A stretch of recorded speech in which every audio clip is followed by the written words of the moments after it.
Let's talk about time shifting. You talk about the fact that event television is something that's a big deal. People want the shared experience. But people do rent videotapes and watch them at different times. People do use their VCRs despite all the jokes that they don't know how to program them.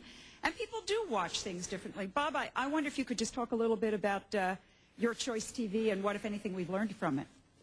Well, we're experimenting with time shifting, allowing our programs to be used now in certain markets around the country just to test consumer reaction to it. And in fact, the program you work on, 2020, is just one of those programs. And so Did you know that? I should also say that we're also I'm learning we're a also lot testing. Are you getting paid for time shifting? We're also testing all my children. I'm negotiating for you. We'll talk later, Jeffrey. We're testing all my children as well. I should tell you that all my children is outrating 2020 in our time-shifting universe. Don't worry, we'll get them. There'll be something that'll come along here. But it's very... Yes, but I have you feel seen like I'm next on a week's telephone program? call with Tom and Roseanne. Talk about interactivity.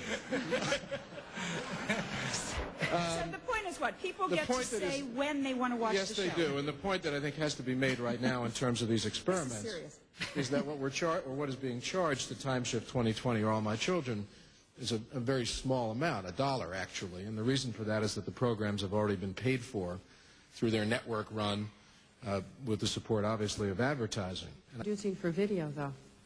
Yeah, there is no It's business. the same thing. Right. You're going to have the same kind of problems, economic problems, and it's all marketing. And the marketing issue is critical. It's very If you critical. take a program such as Seinfeld, which I'll use as an example since it's not on our network, Seinfeld premiered on NBC in the summer of 1989, and they tried it in 5 or 6 different time periods before it established itself as a hit. And the reason they were able to do that is, first, they had some form of advertiser support, and they were able to use the locomotive. If a program is a train car, then a program service, or in this case the network, is a locomotive to drive that program far enough for the consumer, in effect, to discover it and create a habit for it. And that's almost an impossibility in a pure video-on-demand circumstance for this kind of program fare. Mm-hmm. Well, there's a perfect business that exists here today that answers the question. It's called the movie business. The movie business has an extraordinary ancillary market now. The domestic theatrical marketplace today literally represents less than 20% of the income of our movies. And 10 years ago, it was 40%. And 5 years before that, it was 65%.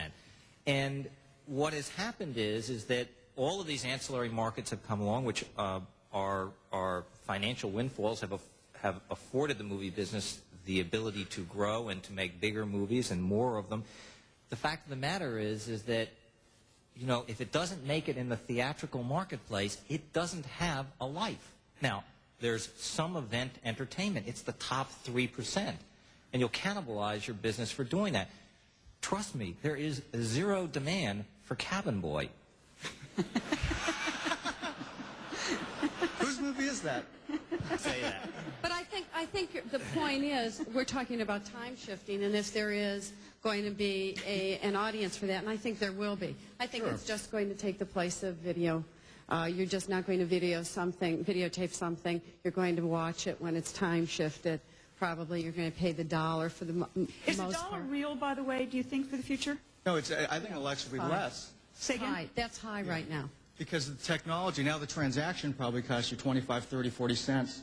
And when the transaction is all in a solid state, you know, when you've got a video server, it's a lot cheaper. Time shifting is not a big idea. I mean, it's not an earth-shaking idea. And if all that the superhighway did was encourage time shifting and more shopping channels, that would be really tragic. And that said, it's going to be hard to get people to, old people like Jeffrey and me, to use things as I want you to know this is a new experience for me. As boring of an idea as time shifting is, it's still going to be hard to get creatures of habit like us to use this stuff.